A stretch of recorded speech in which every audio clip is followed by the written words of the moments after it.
کہ کل جو واقعہ پیش آیا جامع مسجد بنارس میں جو گیان واپی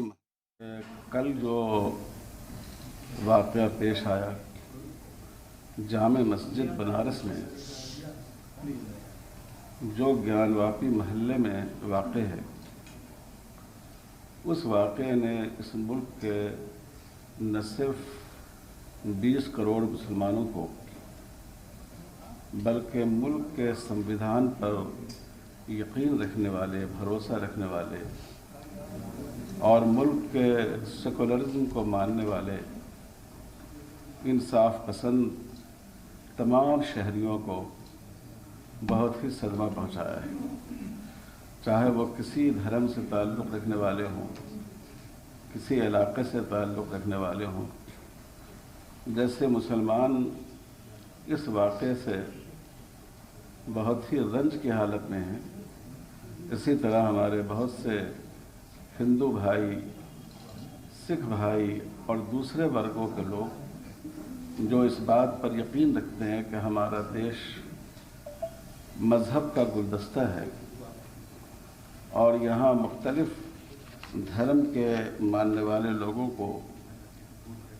یکساں طور پر عزت دی جاتی ہے اور ان کی عبادت گاہوں کی حفاظت ہوتی ہے، ان سب کو دھکا لگا ہے۔ ہمیں صرف ایک مسلمان کی حیثیت سے نہیں بلکہ اس ملک سے محبت کرنے والے ایک شہری کی حیثیت سے بھی ہمیں اس واقعے سے بہت رنج پہنچا ہے۔ دوسری بات یہ ہے کہ یہ جو بات کہی جاتی ہے گیان واپی مسجد یا بعض اور مسجدوں کے سلسلے میں کہ مسلمانوں نے کسی دور میں مسجد کو گرا کر مندر بنایا، مندر گرا کر مسجد بنائی، یہ بالکل غلط ہے۔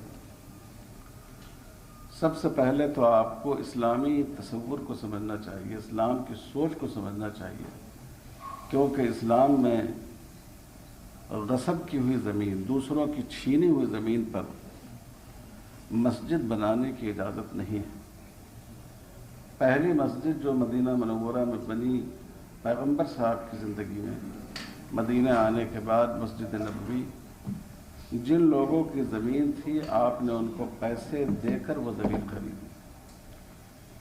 یہ کہا بھی گیا کہ آپ یوں ہی زمین کو قبول کر لیجئے، لیکن آپ صلی اللہ علیہ وسلم کا یہ احساس تھا کہ کہیں وہ اخلاقی دباؤ اور سماجی دباؤ کے تحت نہ یہ زمین دے رہے ہوں،